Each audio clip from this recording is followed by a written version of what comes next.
live? All right, is everybody here? All right, well, thank you for joining us with the How to Fund Study Abroad webinar. We appreciate everybody coming out and looking to learn a little bit more about one of the most common topics and questions we get, which is how do we, everybody wants to study abroad, but how do we fund our studying abroad? So, we are going to present a slideshow here. Let me just say off the bat, if you have any questions, you can just use the chat screen on the right side. We'll be reading them kind of privately on the side, and we'll answer questions at the end.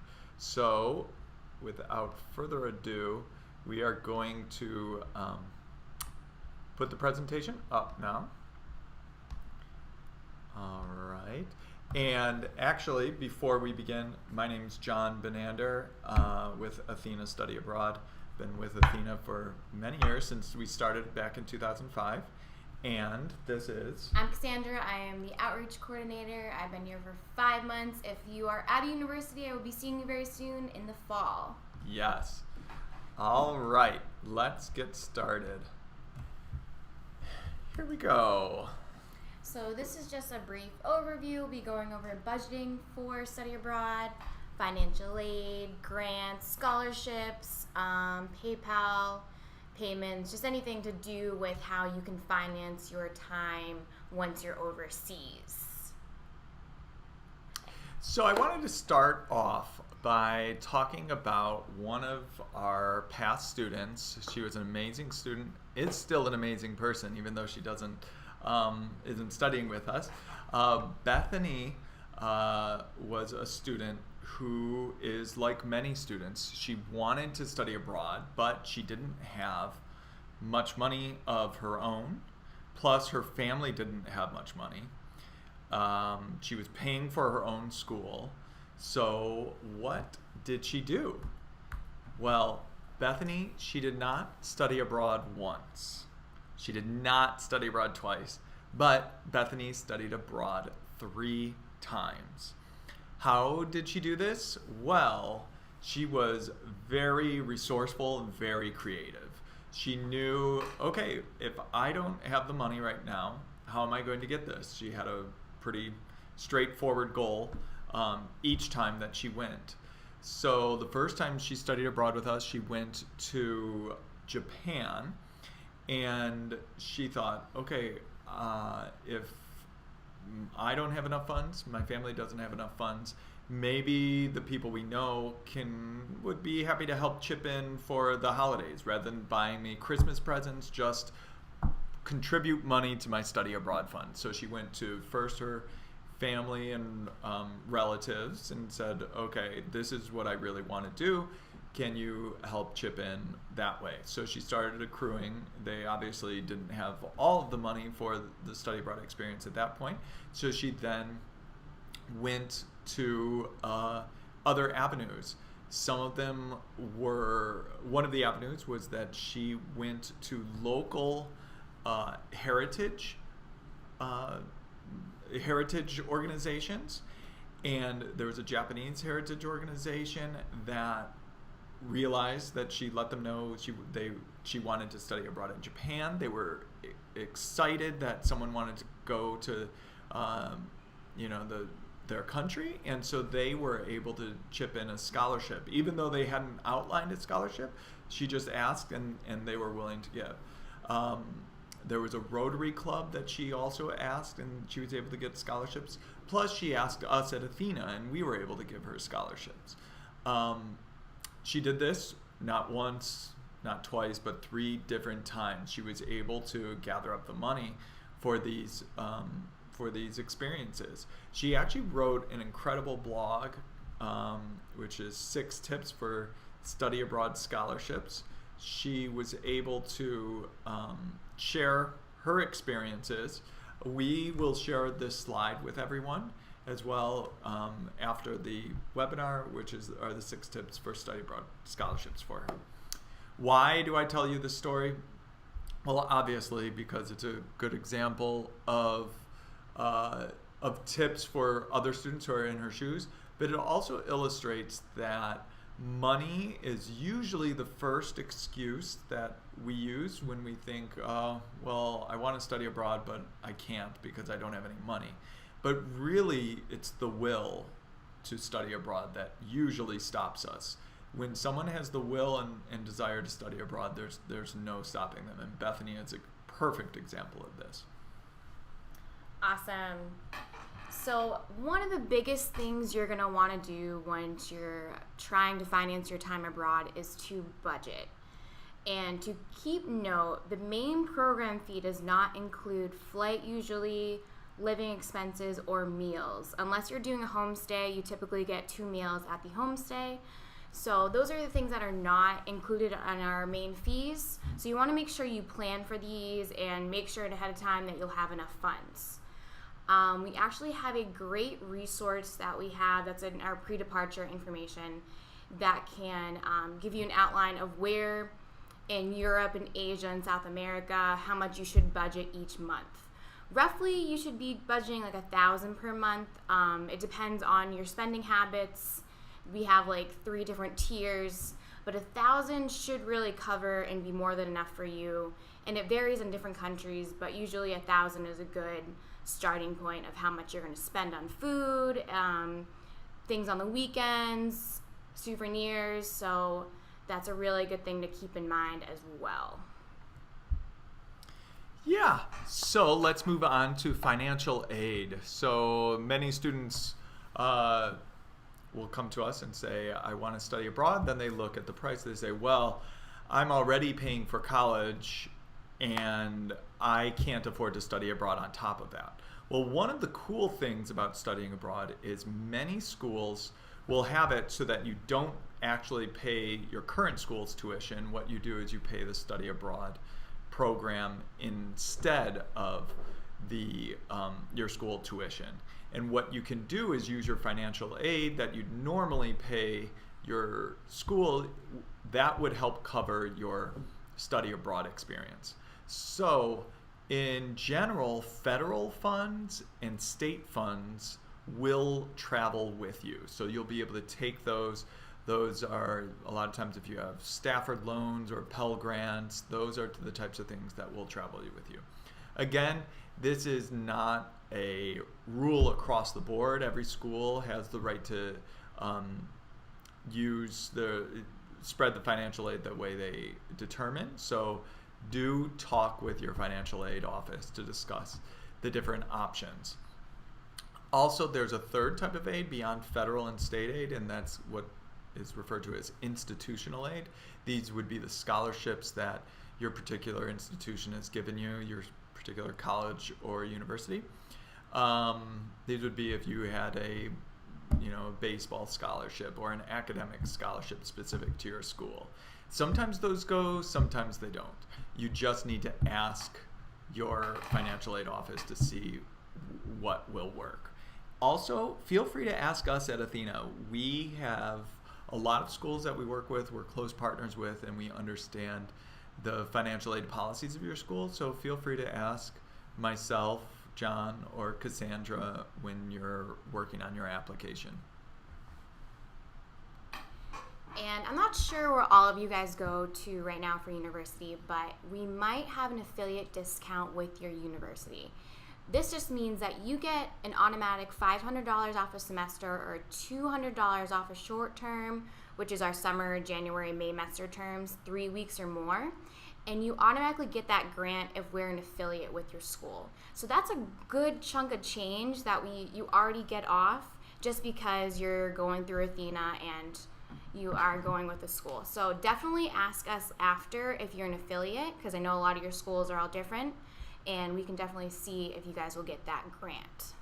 Yeah, and if with those affiliation grants, if there's a group of students that have gone on Athena programs, we're very likely an affiliate at your school. And if there is a group of students going and we're not affiliates, let us know, and we're happy to talk with your school on your behalf to help make that school an affiliate. So if you have talked with your financial aid office, you have an affiliate grant, and you're recognizing, okay, I still need a little more scholarships, a little extra funding. Well, there are other ways. First, there's Athena-based scholarships. Beyond the affiliation grants that we just talked about, we have scholarships ranging from $250 to as much as $8,000. Our $8,000 scholarship is for our Italy programs in the springtime. These would be for the programs going to our Lorenzo de Medici programs. That would be for Florence, Rome, as well as Tuscany or the Tour of Italy program. A lot of our scholarships, including that $8,000 scholarship, are not necessarily academic based, but they're more about giving back to the world. That's really close to our mission at Athena, making the world a better place than when we found it. So we like to reward those and provide aid to the students who also share that vision and that mission. In addition to our scholarships, there is the Gilman Scholarship that is offered. Over 2,000 students per year do receive this. So do look up the Gilman Scholarship requirements. We can send those to you as well. In addition to that, there's online and community scholarships. Like I had referenced with Bethany's story, she had looked at different heritage organizations in her area. I know, for example, off the top of my head, there's a Southwestern Florida Scottish Society that gives out money to go study in Scotland. You can get, I know we've known of students who've gotten upwards of $6,000 for that. But we also suggest you check out some of the funding websites. There's one called GoFundMe, also another one called Fund My Travel, that you can designate different items to be funded, and you can share that with your family and your social network, and they can contribute certain, it's hard to go to, Aunt Peggy and say, hey, can I have $10,000 to go study abroad? But it's a lot easier to say, hey, can you help pay for my flight? And she could put in $50, $100 into that fund. And a good resource on campus is your study abroad office. You can look at Athena as like an extension of the office, so we have a lot of information, so we can definitely help you. But to talk to your study abroad advisor and just see if there's any specific college or university only like scholarships or grants that you can apply for. And you'll be surprised that there's a good amount of things like this. There's a bunch of scholarships, there's need-based scholarships. It really depends on your school. And you can always ask us too, like, hey, I go to XY school, like, do you know any scholarships they offer? Great resources online as well, but your study abroad advisor is a great resource to see if there's anything that they know, because they're on campus. They know exactly what you have. They talk to the financial aid office all the time, so they're a great resource just to see if you're getting all of your check marks of where you can go. They also can know about like the community, if there's any scholarships, like John said about the Scottish one, so they're a great resource. Absolutely. If the scholarships, the grant, the financial aid won't cover all of your study abroad needs, we also have a really cool relationship with PayPal options. So you can get a 0% APR. That means there would be 0% interest over 6 months with this PayPal option. The thing, one thing I do want to note, that you do have to be approved with a credit check for this, so it's not just guaranteed, but you don't have to do the entire amount of the program. It's just the amount that you'd want to have covered. So for example, if you had covered, say it's a $10,000 program and you have $8,000 covered and you need $2,000, you could do $2,000 of that through the PayPal loan. And then over 6 months, if you pay basically a little over $300, that would all be paid off via PayPal. What's nice about this is you can kind of plan for the future, and it helps with your budgeting that Cassandra was talking about a little bit earlier. If you know, okay, I don't need all this money up front, I just need, I can spread it out over the 6 months.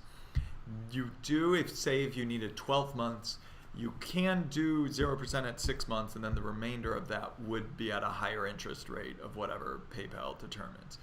I do want to note this is run through PayPal, not through Athena, so all the terms and conditions would be PayPal's, but this is an option that has worked for students in the past. And so loans is another option right next to PayPal. You get them for school already, you get them for cars if you already bought a car, and houses, and you can get them for study abroad too. They're often going through your banks or credit agencies, so it's the best thing is to contact your current bank and be like, hey, do you have any options, because they might have special deals or some type of thing for you for your study abroad. So you're already getting them for school. If you can get a little bit extra help and you need the extra help, you can add it onto that. So it is an option. If you really want it, you're going to make it work. Absolutely.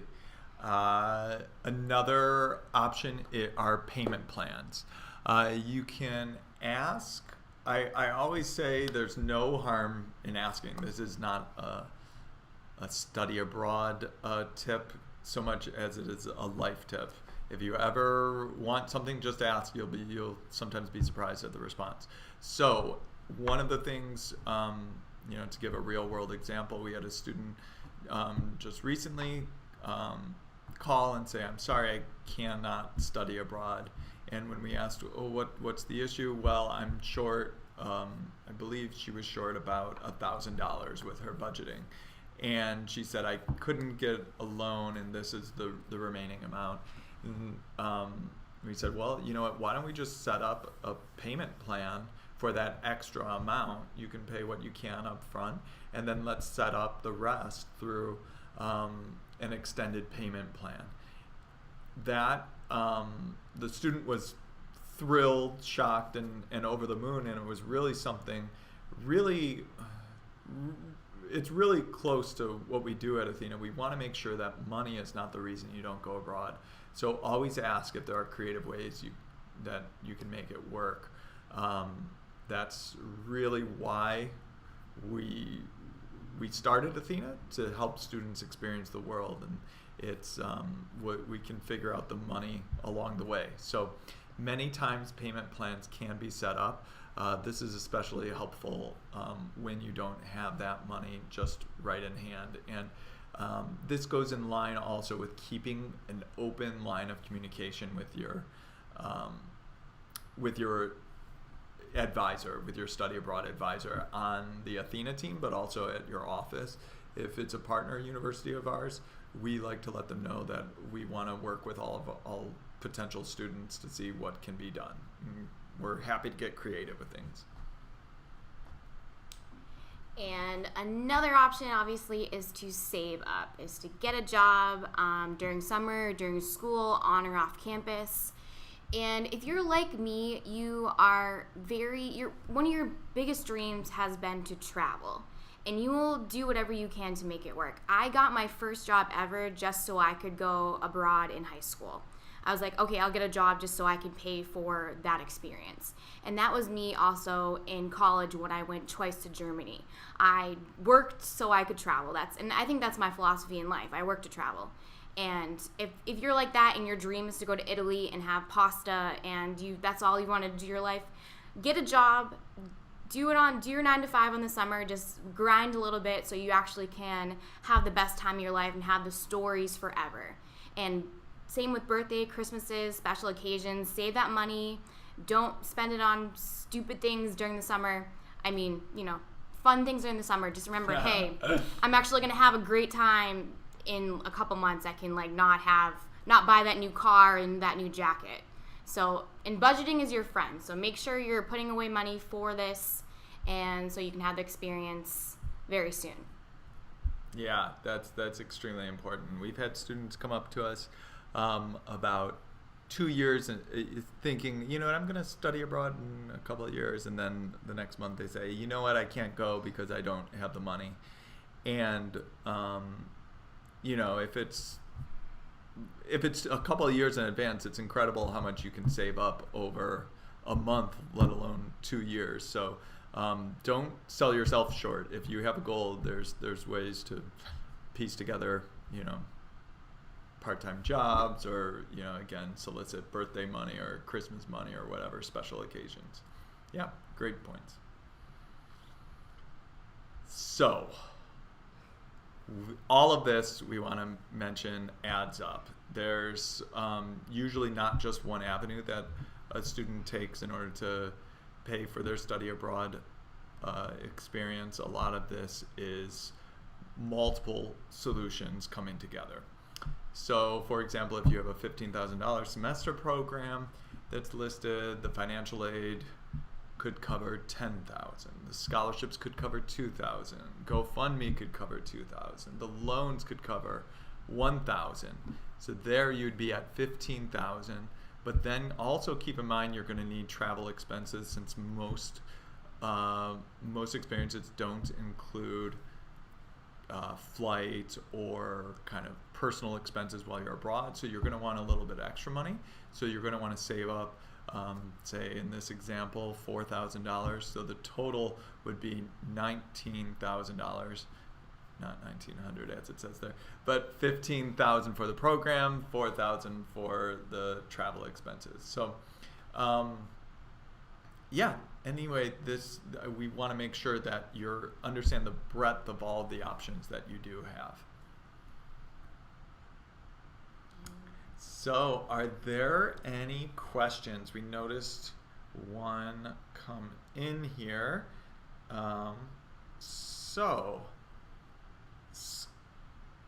What is the difference between GoFundMe and Fund My Travel? So these are just two different options that you can do when you're. I recommend go to their websites to check them out. You can start. I would probably recommend to go to just one of them so that you can funnel all of your relatives and friends to one place, so that's not disjointed. Yeah, good question. Good question. Does anyone else have any more questions? So I see, is there a way, the question we have here, is there a way to find out if our school is an affiliate? So, yeah, so oftentimes the office will certainly know, but you can just email us to let us know, or give us a call. There's a list of affiliates there. And even usually when we're reaching out to each student, we'll make a note, hey, by the way, your school is an affiliate. So a lot of times our team will mention that as well. Yeah, good question. Anything else? Well, we don't want to keep you here all day, so we will let you go. But if you do have questions pop up, feel free to contact us. You could obviously visit our website. Feel free to utilize the chat in the bottom right. Also, you could visit us on Facebook, email, Twitter. What are all of them? All of them. We're everywhere. And you can also visit us in person. Our photo there is right in front of our office here in Greenville, PA. Awesome. All right. Well, thank you all for coming. I'm glad it was a great turnout today. Yes. Have a great day, and we'll be in touch.